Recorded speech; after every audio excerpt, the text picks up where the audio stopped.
What's up, everyone? Welcome to episode number 2 of The Armchair Philosopher. I'm your host, Sean DeRager. Thank you so much for joining me this week. Thank you so much for sitting through the first episode and getting to know me a little bit. It's a little bit rough for me to just sit down and just talk for an hour and then really get used to that. I'm just jumping back into podcasting. It's probably been about a year and a half since I've done it, and just getting my feet wet here again. So I appreciate you guys for coming back. And I'm really excited for the conversation I'm going to have today with a friend of mine. We've been friends for quite a long time, but we've kind of moved away. Sorry, I thought I heard something. We both moved away from Northern Iowa, and I haven't talked to him for quite a while. So it was good to reconnect. And when I knew him, he was a charismatic Christian going to a charismatic church. And now he's an atheist, so we're going to have a chat about that. Should be really good to talk to him. Quite a few things have been on my mind this week. I know that the whole gay agenda has been on my mind this week. And if you go to the AxPx.com, I have a couple articles there. One of them is called "Love the Sinner, Hate the Sin: A Look at Bigotry from the Pulpit." And that's my response to hearing all these crazy preachers, mainly Baptist preachers, that were coming out against gay marriage when the Amendment 1 was going on in North Carolina. And of course, as we know, that the amendments, well, basically, gay marriage did get banned from North Carolina. But the thing that's interesting is not only gay marriage got banned. Okay, the whole amendment wasn't about just gay marriage. It's also about civil unions and rights and that someone will have for like hospital visits and things like that. So basically, marriage is defined as between a man and a woman, and those unions are the only things that are really, for the most part, I think, respected as far as benefits from the state and things like that. So it's very interesting to see that pass, and it was interesting to see how the church got involved. During that, there were people that were, Christians that were standing up for gay marriage. I know Jay Baker went there and was there for a while, trying to help all they can, and get the word out and get support out. So that was really really cool to see that he was there. Another thing that came out of this whole Amendment 1 thing was that a lot of Baptist preachers started getting more. Not necessarily momentum, but the public eye was looking at them, and there's a few pastors. One pastor was saying that if your boy starts acting a bit wimpy or effeminate, you should hit him and tell him basically to man up. And then there was another pastor that was calling for putting all lesbians and gays into separate concentration camps and letting them all die out. And it's like things like this just drive me crazy. I can't even believe that there are people out there that would say such hateful things towards a group of people. And so that was on my mind. So I wrote an article about that called "Love the Sinner, Hate the Sin: A Look at Bigotry from the Pulpit." And then so on my personal Facebook, I post quite a few things in response to supporting human rights and supporting the gay rights movement. I think it's really important, and I think that our society does need to make a change for the better and start treating them as equals, as people. They want to get married to the people that they love. We should respect that and allow that, and they should be able to adopt kids. There's tons of kids that are growing up without any parents in orphanages. There's kids being given up, and there's a story I just read the other day where a woman just left her 3 kids in a homeless area, and she just left, and so there's a lot of kids being abandoned by their parents, which is really sad and really unfortunate. But there are people out there that do want to adopt and give them a loving home, and we should respect that, and we should allow that.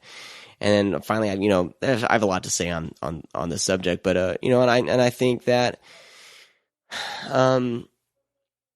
that they should be just allowed full rights, and this is a whole debate and a whole argument. And I posted on my Facebook, my personal Facebook. I just posted something it was an article based on, it was an article about giving or about homosexuality being influenced by genetics and environmental factors. So it was an interesting article, and a lot of people think that it's 100% a choice. And I was trying. All I wrote was facts, and I posted this article, and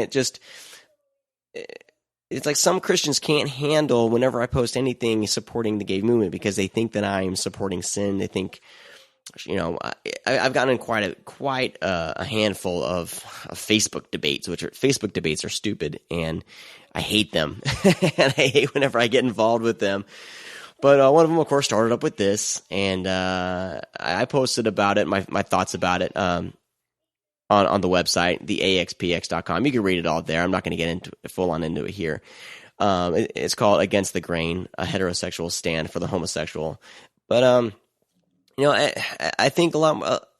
It's like Christians don't seem to be acting, Christ-like, and there's a lot of bigotry and hate being preached and being spread around, and people say that, oh no, I love them, I just hate the sin, but you still treat them like shit. So really, what are you doing?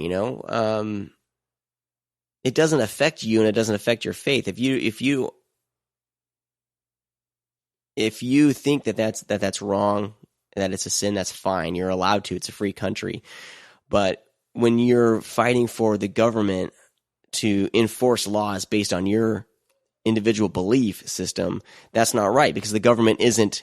There's a separation of church and state there. The government isn't allowed to pass a law that only benefits one belief system. So that's where I stand, and I write a lot more about it in the article, and you can go ahead and read it there at theaxpx.com. So check out the website and comment. I would love to hear people's opinions. One of the reasons I started this was I wanted kind of a safe place for people to post their opinions. Even if you disagree, it's great. And we can have a conversation and a debate about it if you want. And I just want people to be respectful. And the whole thing is I'm trying to move all of this. One of my reasons for starting this podcast and stuff was to move the conversation off of my personal Facebook page, because I start taking things more personally, and that's not healthy either. So I started the podcast, and a lot of people want to talk to, and then I started a Facebook page for the podcast. It's facebook.com/theaxpx. So I'm posting all articles there now. I'm done posting to my personal Facebook all this stuff, because the people, I always know who's going to comment on it. I know who's going to have a problem with it. And so I want to move all that off of my personal Facebook. And if you disagree with me on things, come over to facebook.com/theaxpx. We can have a discussion there. It's fine. I'll take it a little less personally because it's not directly at my name, I guess. I don't know. Maybe I need to go see a shrink about this. But so that's what's going on. Join me on online there. I would love to have a conversation about all this stuff. But my main goal has always been to promote human rights and to love people no matter what, and to give most people the benefit of a doubt. Saying that one lifestyle is a sin it just doesn't sit right with me. And when I see people being bullied, and when I read articles about young kids hanging themselves, and about gay people being beat to death and murdered, and it really hurts my heart. And if you're a Christian, especially if you're following Christ's teaching of grace and love, you should have a heart for these people too, and not want to see, it's not about finding someone and thinking they're in sin and trying to change them right away. If you're a Christian, you think that if you believe, if you ask Jesus in your heart, and if you believe, it's a process for God to work the sin out of your life. And if that's the fact, God will handle it, and it's not your responsibility. It's not your responsibility to change someone's lifestyle. And but my personal feeling is I don't think that being gay is a sin. So I guess that throws that out the window. And that's a conversation I want to have on a future podcast. I have a couple people in mind I want to talk to, and that's going to be a very interesting one, because I think there's so much we can dig into and talk about. So those are some of my ideas, and trying to think if there's anything else. And I'm really excited to talk to a friend of mine. I'm going to be talking to my friend Josiah Hesse after the break about his life, his experience. He did start off in a Christian home, Charismatic Christian, going to a church in northern Iowa, and I went to college.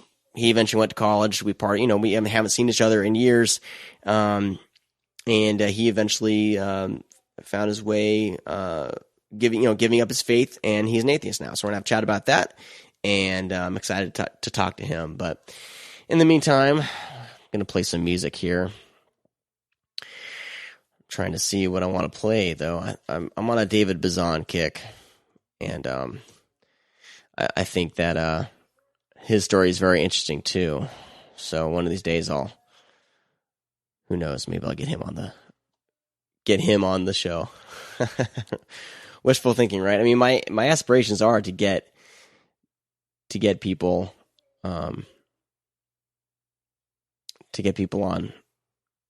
like that. So here we go. I'm gonna play the song, one of my favorite songs by David Bazan. This is when he was with his group, Pedro the Lion. The song is called Rapture, and I'll be talking to Josiah Hesse after the break here.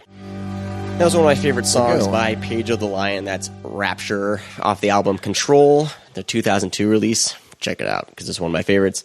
So with me on the Skype line or whatever, and behind me, my kids are getting really crazy with the Wii. Old friend of mine, Josiah Hesse. We're going to be chatting with him today. Hello. What's up, man?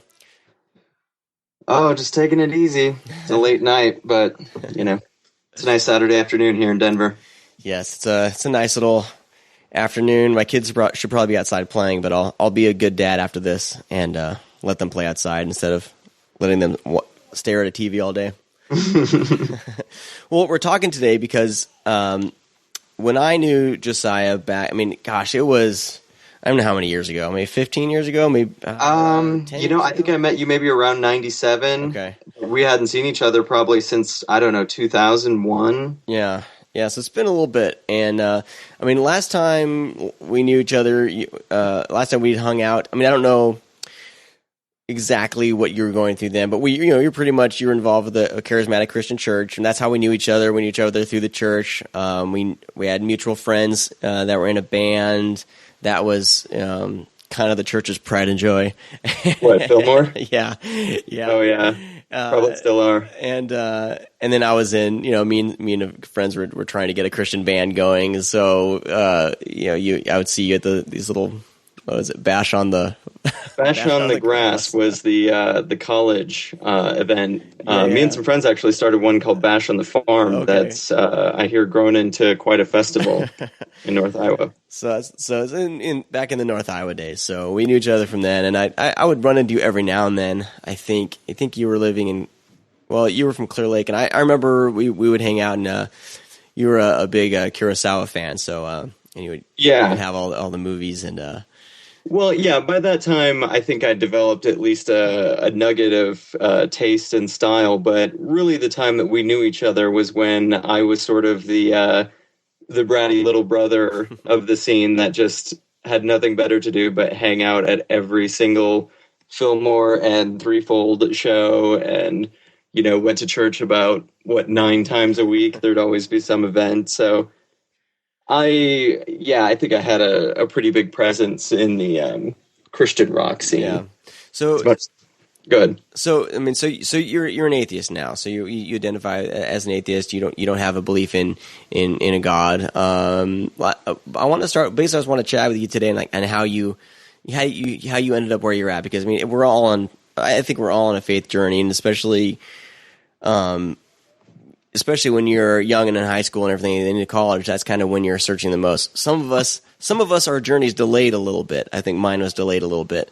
So I'm questioning a lot more now than I ever have. But let's start off with explain a little bit about the church you're involved in and what they believed and how you were raised and as far as your belief system. Sure. Well, I think the church I was raised in is pretty integral to, how how I grew up with my parents. They were part of that generation that was just the extension of the hippie West Coast movement that all sort of turned into the Jesus freak movement. With all the communes in Northern California, and eventually made it to the Midwest. And Agape Christian Family Church is what eventually became. But they, like a lot of churches, they start out in someone's basement, and then they rent out a movie theater, and then they get their own space, and now they're like, I don't know, probably a 6-figure empire.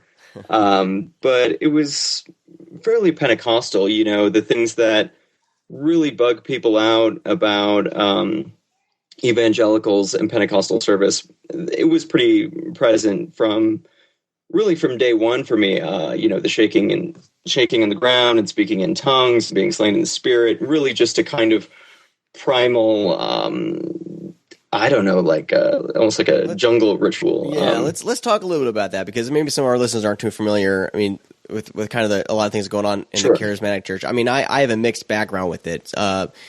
We went to like an evangelical free church, and it was very laid back. And initially, I was raised in a Lutheran church, but my parents go all the way back to kind of the Northern California Jesus movement.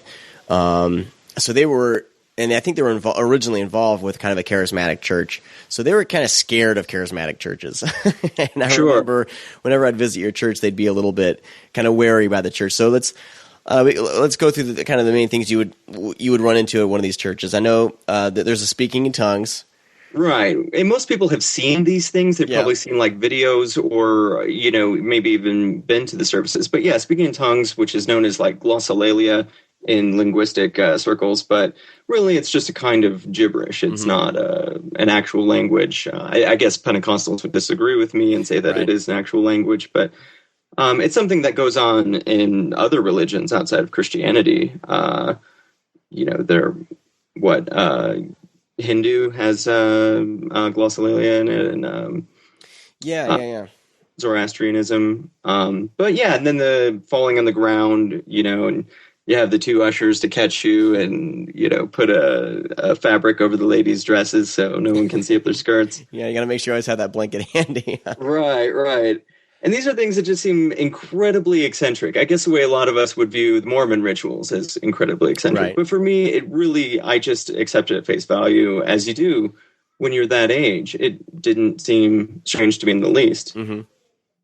Slightly frightening, but not, I mean, there are plenty of frightening things when you're a child. Right. The world's pretty damn scary then. So, and for growing up, was heavily involved in multiple churches, not just Agape. There was Open Bible Church and Assembly of God Church. And I would go to retreats with all three of these churches year round. There would be 2 to 3 camps every summer, 4 to 6 conventions each school year. Mm-hmm. It was something that I not only was a part of, but embraced vehemently. I was like, incredibly intense about it. And I remember being very judgmental to anyone who didn't have the same standards that I did. I was incredibly idealistic, very proud, but then also into the fashion of it, the clothes, the music, mm-hmm. The industry, the girls. It was all much more exciting than the normal life of school and sports, and I don't know. Right. Yeah, well, especially in Northern Iowa, it kind of, because I was involved with like the Christian music, because that was basically the only thing I was really allowed to listen to for mm-hmm. a while. So I definitely have a relationship with that. But it's kind of like a subculture, especially when you're in Northern Iowa, and if you're in churches and everything, you have friends that they're in bands and they go to concerts and stuff. But this was kind of like, your excuse to go to a concert, your excuse to meet girls, and that was right.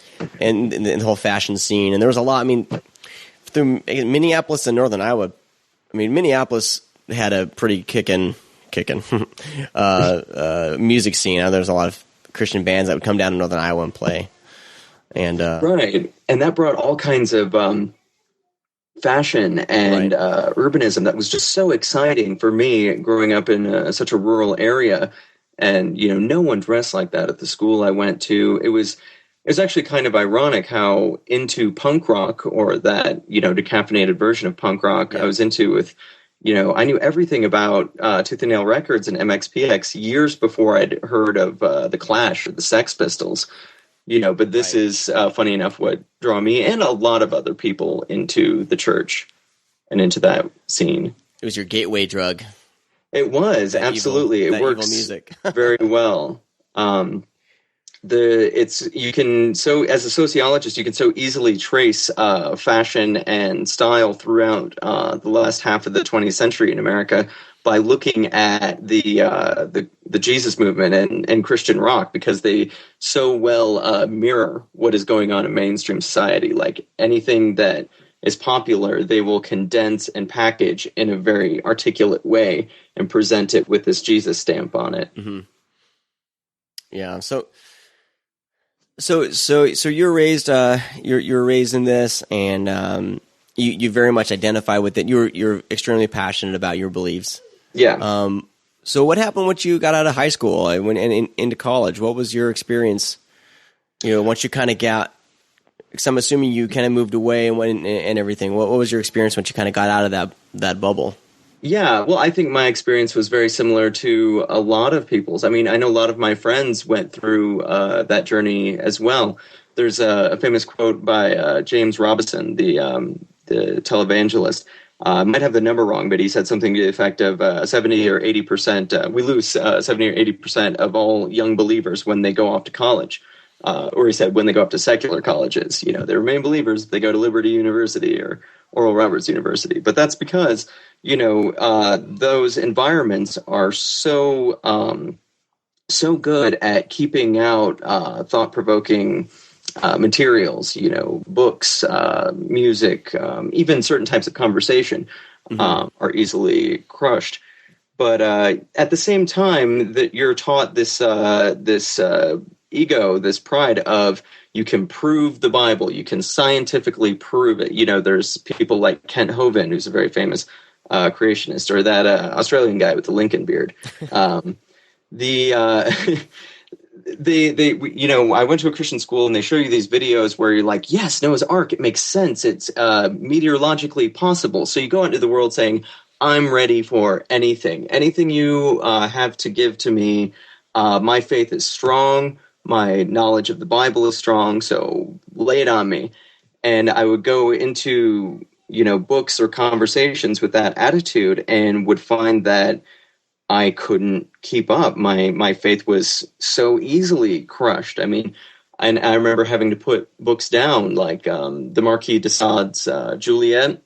Mm-hmm. There was a long passage in the beginning that really cripples the idea of faith in God and the church. And I traveled a lot, and at this time I had given up the lifestyle of the Pentecostal Christian. I was smoking cigarettes, I was drinking, I was having sex, I was cursing, I was listening to secular music, but still, like a lot of people do, while living that lifestyle, still believed in God. Yeah, you still have that deeply embedded faith in and there. More than believed in God, I feared him. From a very young age, me, like a lot of my contemporaries, were fed the Book of Revelations and the idea of the mark of the beast and eternal torment and unforgivable sins like blaspheming the Holy Spirit in the Book of Mark.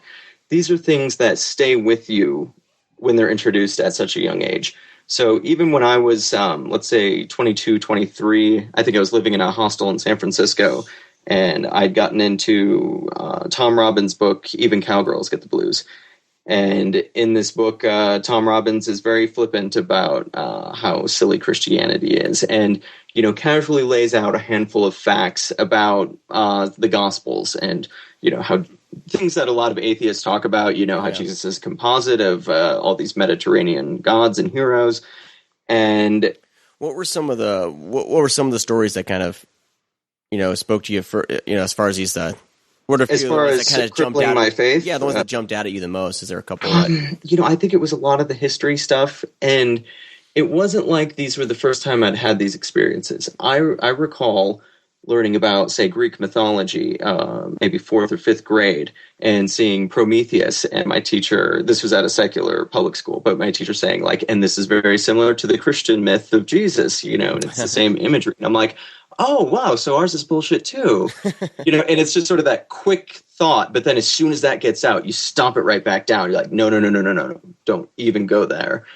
And so I continued that into my early 20s, and it was a frightening, anxious process to even say out loud, I don't think there's a God. I don't think this Bible is true. Did you have a hard time finding people to talk to? Did you feel like you were kind of a little isolated, or? I felt isolated in that people couldn't relate to my background. This was San Francisco, okay. People who had grown up with humanism. Right. And my girlfriend now, she was never raised with any kind of religion. And for her, it just seems so completely, I don't know, there's a disconnect with her. She just can't really relate. And understandably, I don't fault her for that. But yeah, and it meant a lot to me when I came back to Iowa and found that many of my best friends who we'd all gone on mission trips with, we'd all cried together at the front of the altar, we'd spoken in tongues together, prayed together at Bible studies. All of them were basically in the same place that I was.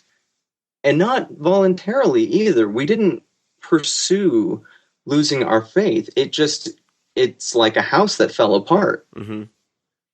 It's nothing we wanted. Yeah, well, in my experience, I mean, I'm not exactly sure what your church preached, but at the church I go to now, they definitely say that, the Bible is 100%, the Word of God. You prove one thing in that wrong. They're preaching this. You prove one thing wrong, it all falls apart. What's the point? What's the point? And I remember in church one day, my pastor was saying that. And I'm like, what are you doing? You are setting people up. Because I'm starting to learn all this historical stuff about how the New Testament was put together, how it was written. There's archaeological facts that you can't run from, and then that, the Bible probably isn't, 100% written by the, people that you think it is. Mm-hmm. So I'm like, what is he doing putting this in people's heads? Because it's just, you put the Bible into a house of cards, right? You remove mm-hmm. one of the foundations, the whole thing collapses. And I think, and you can deny, that information. I think some people are good at it. If I'd known how to do it, I might have even tried at that time to preserve my faith. Yeah. But there's a story of Billy Graham when he lost his sermon writing partner, who became an atheist. He was very close, and after World War II and all this information about the Holocaust came out, Billy Graham's partner was just, his faith crumbled. And there's a famous monument, I forget where it is, maybe in Utah, where Billy Graham was sitting at a rock, like kneeling at a rock, and said, like, God, I'm going to trust that you can explain these things that I don't really understand intellectually, and I'm going to surrender my intellect in the name of preaching the gospel. And it's weird, they made like a monument to this. I mean, like... They're proud of this moment. This seems like the most damning story for Billy Graham's ministry. But I think people can do that. They can ignore those facts if they really want to. Yeah. So you're going through all these questions. At this point, are you just kind of up in the air when you went back to Iowa and saw that a bunch of your friends had been going through the same exact thing? Was that confirmation? It was. I don't want to make it sound like it was overnight, because this was probably about 3 years of slow developments. Right. There was a long time where I would, like a lot of Christians, never take the Lord's name in vain. Mm-hmm. And eventually I started doing it just sort of as I don't know, some kind of exercise or exorcise. And now, or I went through a period of years of just saying, Jesus Christ, like all the time, like Jesus, as a taking it in vain, is just sort of like saying, wow. Yeah. And I think I got a weird pleasure out of it. There's a bit of a masochistic pleasure. Yeah. There is. I guess I'm still not over the novelty of it. Yeah. But I think like a lot of people who, certainly a lot of my friends who lost their faith, they go really strong in the other direction. And I know I did, and am possibly still there. You know, there's, as you probably know, as anyone listening to this podcast is aware, there's been a new atheism movement in the last decade or so. You know, Richard Dawkins, Christopher Hitchens, Sam Harris, and then celebrities like Bill Maher, Ricky Gervais. And then the loads of documentaries that have been made that are available on Netflix that people just go crazy over on Netflix, you know, like The God Who Wasn't There and Banned from the Bible. And these things for a former believer invoke a kind of rage, you know, that you don't even see unless outside of politics. And so we would gobble up, you know, Dawkins, The God Delusion, and Christopher Hitchens, The End of Faith, and quote them to people. And, you know, like we've talked about with Bart Ehrman, you know, all these facts about how the New Testament was assembled and, you know, all these similarities to other religions. And you become almost like an evangelist of that gospel. Yeah, I was going to say, do you feel like you also were proselytizing atheism? Absolutely. Your newfound... Which I think is unfortunate. Yeah. You lose credibility, I think, because, and, you know, if you study sociology, you see this all over the place. You know, you see it in politics, you see it in business, people reflecting the behavior that they are saying they abhor, or reflecting the behaviors of their enemy, you know, their adversary. So, but then it is important to go through that process and read a lot. And I feel like I'm at a much calmer phase now where I can, you know, I guess we never really talked about this, but I still have an intense obsession with evangelicals and reading everything I can get my hands on. I watch TBN and Fox News constantly. I wrote a historical fiction novel that traces the movement of the Jesus movement into Christian rock, you know, from like 1967 to 2004. This is something that I'm still heavily invested in and heavily interested in, while, I don't know, there's probably still some anger in me. I probably am not like completely at peace with my childhood and how I was raised. But yeah, there's definitely still some of that militancy in me. Yeah. Well, hey, let's take a quick break here, and we'll come back and I want to talk about, you know, where you're at now. Where you're at now. We'll talk a little bit more about that when we come back. But right now, I want to play a little bit of Bad Religion.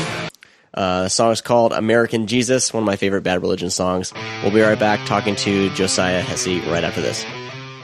You're listening to the atheist philosopher. So look at that. You're... I'm infiltrating your podcast already. I know, huh? With my militancy. As the armchair philosopher, I'm Sean DeReger, your host, and we're chatting with Josiah Hesse, who started out as a charismatic Christian and is now a professing atheist. Not a proselytizing atheist, but atheist. That's his belief. Trying not to proselytize. I'm sure I have my moments. It's not working, man. You almost drug me down to the dark side right there. Yeah. Well, let's talk about a little bit more here. Your journey. So at this point in our discussion, you're basically freebasing Hitchens and Richard Dawkins and Sam Harris. I mean, I went through this too. When I first, and the funny thing is, I was listening to Jay Baker, who he has a church called Revolution NYC. He started out, I think, in Texas, and he's very. It was one of my favorite pastors because he's like one of those alternative pastors. You know, he's right. He's okay with gay marriage. He's very much in. Kind of trying to change the conversation in the Christian realm when it comes to gay and you know, the LGBT community and their involvement in churches and marriage and stuff like that. And he had mentioned about Bart Ehrman, I think he was talking about I think it was Timothy, either Timothy or Thessalonians, and one of those, you know, he was saying that wasn't written by Paul. And I remember almost like having to pull over. So I listened to these podcasts on the way home to his sermons, and I was like, wait a minute, and it was my first, and I don't know why it took me so long to really hear that, but it's my first kind of hint that maybe the Bible isn't, and I kind of got whenever my parents had bought me a study Bible, and in that study Bible it says we think Mark was written by right. We think most likely it was some scholars say it's not, and I remember kind of thinking about that, and that's kind of interesting, but kind of skipping past it. And so then and here I was hearing it from a pastor that I respected, and granted, there's a lot of people that'll tell me, "Oh, Jay Baker is just bad theology. He's not a real pastor," and he's deceived. Well, sure, but look at who he's quoting. I mean, he's quoting academics. If he's going to reference Bart Ehrman, that's a very credible source. Yeah, and Bart Ehrman's story is very interesting. And I'm going to say to our listeners, Google Bart Ehrman if you want to know more of his story. His story is pretty incredible because he started studying the Bible to grow closer to God, is basically his story. And he started learning Greek and studying about the culture, and he started learning that even from his professors at the colleges he was at, that the Bible, what pastors preach, what they say isn't necessarily the truth held by most biblical scholars and archaeologists. So, right, and that ties in with what I was saying about how the Bible itself, is what can bring people down. And you go into it with this idea of like, I'm only going to strengthen my faith by investigating the Bible and learning more about the behind the scenes of how it was made. And then, through that process, you come across information that you can't ignore. You either have to shut down your rationality or accept some unpleasant truths. Yeah, it's a downward spiral. And I was freebasing like lectures and podcasts and everything. And I have a few books. It's hard for me to find time to read. Mm-hmm. I have some books on both. I'm at my point. I'm studying both ends of the spectrum. I was listening to a lot of debates between Christopher Hitchens. There's a debate between Christopher Hitchens and his brother, I forget his brother's name, but his brother's a Christian apologist, and listening to those type of debates. And so I definitely can relate to all of a sudden just flooding your brain with all this knowledge. So, you know what I can't relate to, and maybe you could help explain this to me, with someone like Jay Baker, who could maintain his faith and then still say at the same time, like, historically we may be wrong about these Gospels. They might not have been written by the Apostle Paul, and then that leading to just a discrediting of the Bible, and then wondering, why is it that I'm in this religion? If this one is potentially just as fallible as all the others, I could potentially have been born into any religion. I picked this the way most people pick a football team. Yeah. You don't pick a football team. It picks them. It's where you were born. And it's just, I don't know. There's a disconnect there that I can't understand. Yeah. Well, he explains. I mean, he admits that it's probably maybe it's because he was raised in it. Maybe he. I mean, I just listened to a podcast the other day where he's talking about this. He's like, "Why do I still believe this?" And I love how open and honest he is in his quote unquote sermons. He's actually starting to call them talks now. He's not really calling them sermons anymore. And he says it's something he struggles with, but he says he can't. He says the gospel of grace is kind of what keeps him going. That there's something true there, and that there is good stuff out there, stuff that we can learn. And well, that's something I would agree with. Yeah. I think the Bible is a great book. I think there's a lot of wisdom in there. I mean, there's a lot of horrible things in there. I don't know where the ratio pans out to make it worthwhile. But, there are great things in the Bhagavad Gita. There are great things in the Quran. Mm-hmm. There's no reason to pick one other than it picked you. Yeah, it's one of those things where I'd love to have, like, an honest conversation with Jay Baker, Right. It's how much...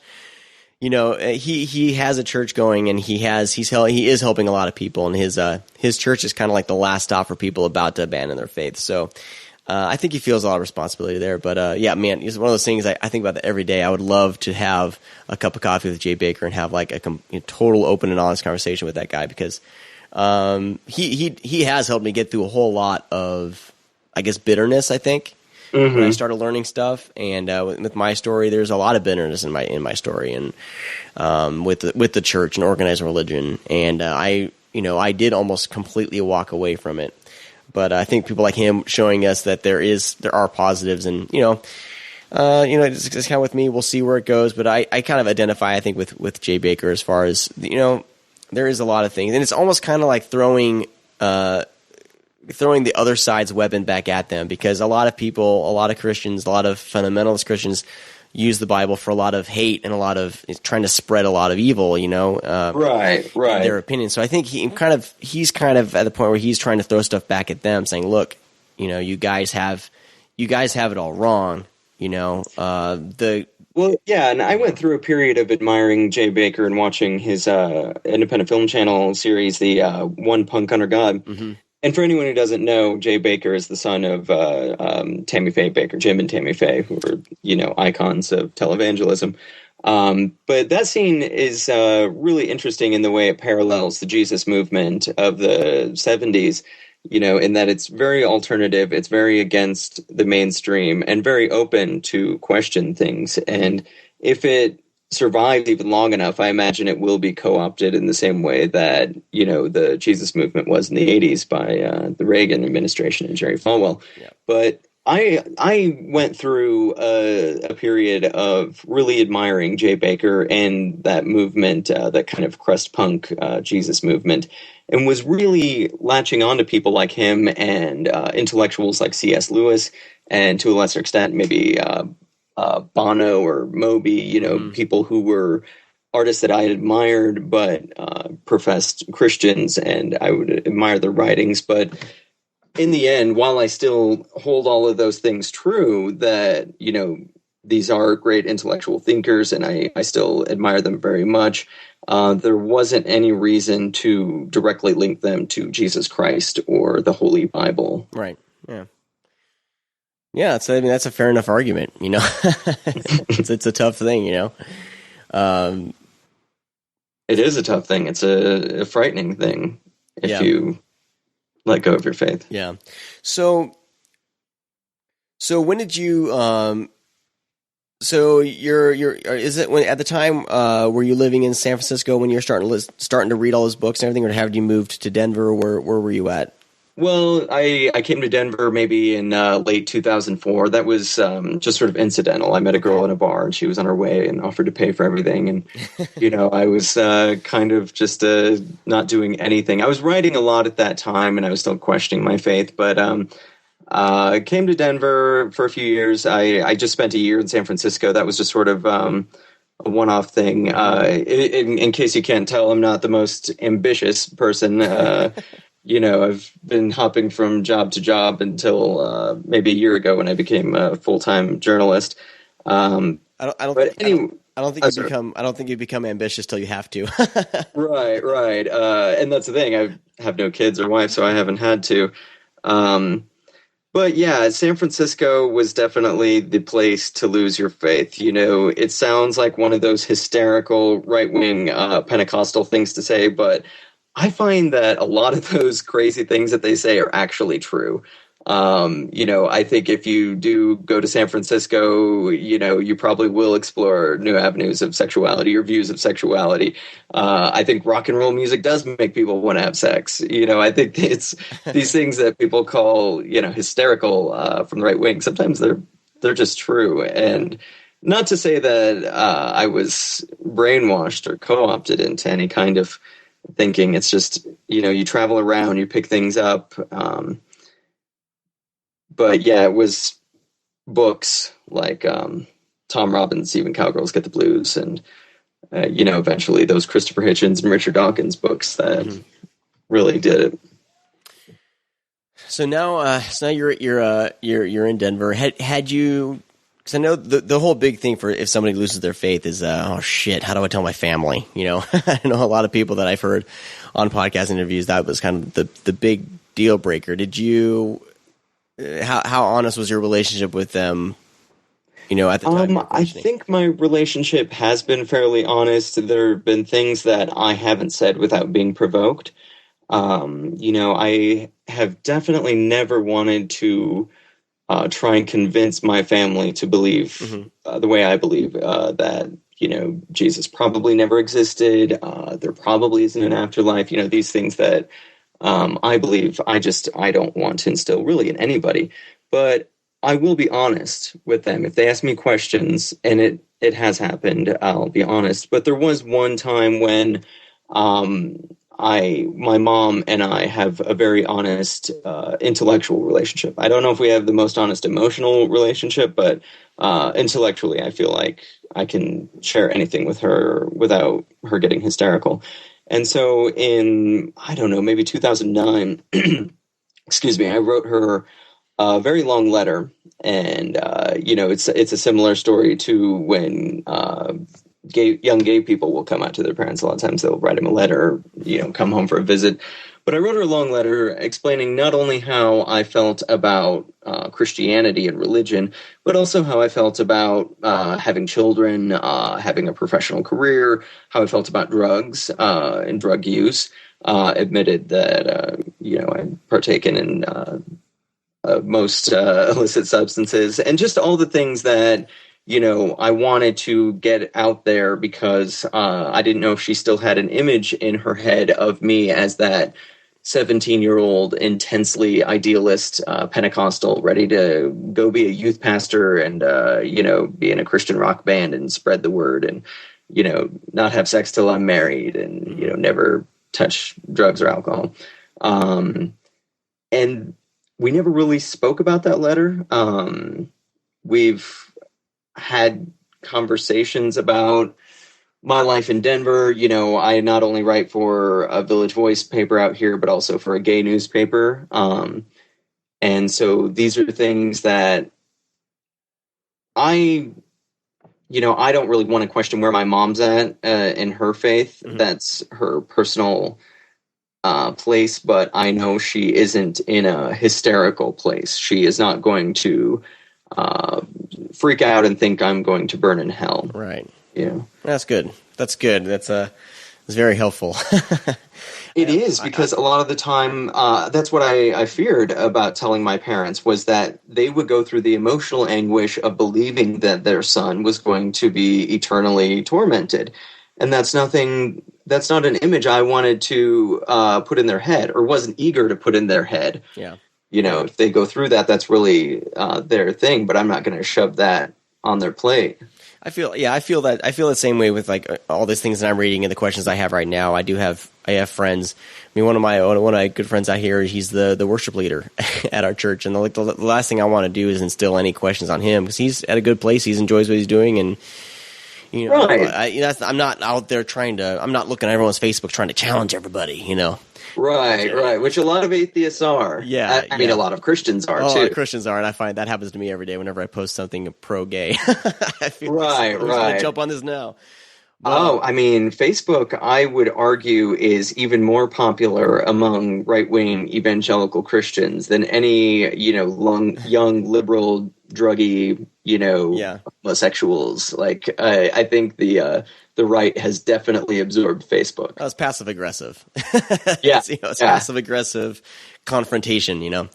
Right.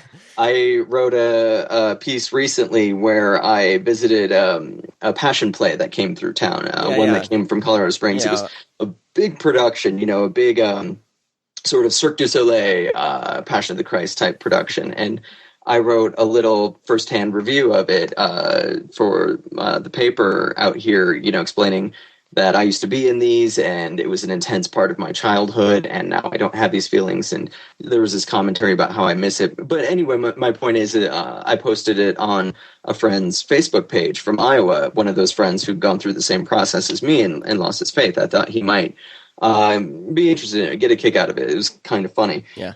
But his family, I hadn't even considered, were all over Facebook, and they just blew up not only our Facebook pages, but then also the comment section of my paper's website. Wow. His dad posted an entire manifesto that was actually longer than my article itself. That seems to happen quite a bit. Yeah, they have these things ready. That's what's really interesting, is like he didn't write that, just in the moment. Like he had it saved in the desktop, like just ready to go. Which, speaks to how much time these people spend thinking about Jesus and thinking about the Bible and thinking about the afterlife. It consumes an incredible amount of their thought process and their energy and their time. This is like their lives. It's not just Sunday for an hour, once a week. This is breathing it and sleeping it, and your whole day is just Jesus, Jesus, Jesus. Yeah. So this is a good time to bring this up. So do you feel like when you said you're kind of drawn towards things that are either written towards evangelicals, or do you find yourself kind of looking outside in quite a bit when it comes to this stuff? Like, do you mean from their perspective? From their perspective, you feel like, you can identify, right, with what absolutely. They're saying. Do you feel like you can kind of, as we were saying the other day, the word atheist, when you're an intense believer, it infects you. It's like a curse word. Right. It's I'm not going to use any words on your podcast, but it's similar to the way most people say if you use the N word or something really intense. Yeah. And I guess that traces back to its ties with communism in the 50s and that whole propaganda machine. But it's something that I imagine when I tell someone who knew me as a child, I tell them for the first time, oh, now I'm an atheist, that must puncture something in them, just like a little stab that makes a shiver. Because, that's what I experienced. And then also that feeling of this person is going to burn in hell for eternity. Yeah. Which is, it stutters, to say the least, a conversation, that image is in their head. Yeah. So where you're at now, you're at peace with you're at peace. No one's journey ever ends, right? You're constantly learning. We're constantly learning new stuff. I want to make clear that I'm not an atheist in the sense of a certainty that God doesn't exist. That's not saying I'm agnostic, because I'm definitely not. We can get into that. But the thing is like Sam Harris said, everyone is an atheist of something. If you believe in Allah, then you're the atheist of the Jesus God. If believe in Krishna, then you're the atheist of Zeus. So it's really not that I'm embracing anything by using the title atheist. It's 100% an absence of something. Right. Yeah. Yeah. Yeah, you haven't found the proof of a God. You haven't found the full proof, right? That Jesus existed and everything. Which, like in my journey, it's a hard thing to prove, and that's where a lot of people just chalk it up to faith. Right? And that's great. And that's pretty much where they faith in Jesus. Yeah, yeah. Well, cool, man. I really appreciate you taking the time of your day to kind of sit and let total strangers know your life history. Absolutely, anytime. I wonder if people are interested, but I think they are. Yeah, I think it's something a question we all deal with. Yeah, the human race, we're all kind of searching for validation, right? Why we're here. So I think everyone, whether they like to think it or not, we're all on some sort of journey as far as faith goes, because we're all kind of wondering, what does this all mean? And so I hope this podcast meets people where they're at, and people can learn and other people's points of view. Because like you said, the word atheist to a Christian is right up there with baby killer. Right. But the people that I've met, I have a lot of a lot of acquaintances on Facebook and stuff like that, and there's there's a lot of good people. Everyone that I've met that doesn't have a belief in God is actually a very decent person, and they actually stand up for human rights more than a lot of people with faith. So that's kind of what started spiraling me into talking to people and learning more, because I think that the pursuit of human rights is an important thing, and I really don't think religion has any place to be putting anyone down. Right. But I also want to make clear that, while you have that very empathetic view of non-believers, myself as a non-believer, I'd like to think that I carry that toward believers as well. Like, I don't look at someone who believes in the rapture and believes that the Bible is 100% true and say, like, oh, well, there's a moron who can't, tie his own shoes. I think there are plenty of reasons to believe in the Bible. I mean, I personally don't, but I will happily respect and listen to anyone who does. Yeah. It was a lot of people. I was just looking at a friend of mine from out here. He posted a lot of things from his church on his Facebook, and it had some guy kind of mocking, like, he was kind of impersonating an atheist. Like, as a very haughty, like, oh, you just don't know. I have the. They're portraying an atheist like that. There are atheists like that. There are. But there's a lot of. But you look at the wide spectrum of atheism. There's also a wide spectrum of Christians. There's a wide. It's just. I think people need to realize we're all human. We're all people, and there's different levels.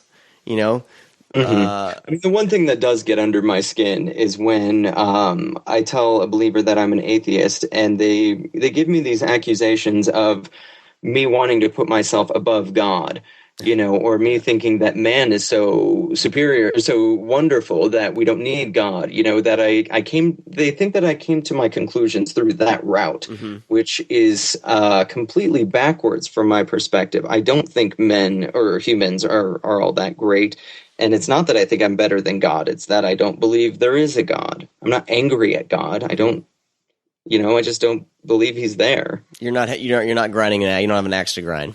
No, not at all. I mean, I'm a little flustered about, the way I was raised. I feel like I have a lot of emotional problems based on the fear that was instilled in me at a very young age. But no, I'm not on a crusade to strip anyone of their faith. Well, that's awesome, man. That's a great place to be at.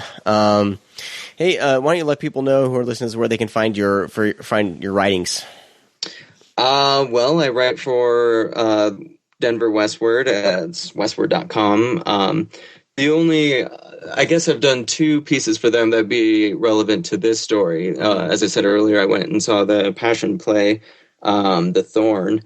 So I think that title is An Atheist Visits the Thorn Passion Play. But then, getting back to that Jay Baker style church, I did a feature on Scum of the Earth Church out here in Denver that spawned the band Five Iron Frenzy, and they have a pretty large movement and really great people. We get a little heated about issues on sexuality, but great people. I had a great time working with them. The novel Dancing in the Flesh is not published as of yet. Still have a little more work to do on that, but hopefully it will be someday. Cool, man. Keep me posted, 'cause I'll definitely market the shit out of it. All right. Thanks so much, man. And I'm going to post the links to your stories in the show notes, or just on the page that I post this show on the website on the AxPx.com. In this link, I'll post links to your stories there so people can read it, because I really love the one about the thorn. That's an awesome story. So my guest is Josiah Hesse, and Josiah, man, thanks so much for talking to me, and I'm sure you and I will be chatting again soon, and any more stories you write, I'll definitely be re-sharing them on Facebook. You can find me on Twitter at the AxPx, and then on Facebook, go to facebook.com/the AxPx, and then of course the AxPx.com. Hope all of you have a great week, and hope the show is a little educational and entertaining. And next week, I have no idea who I'm talking to, but it should be good. Have a great week, everybody.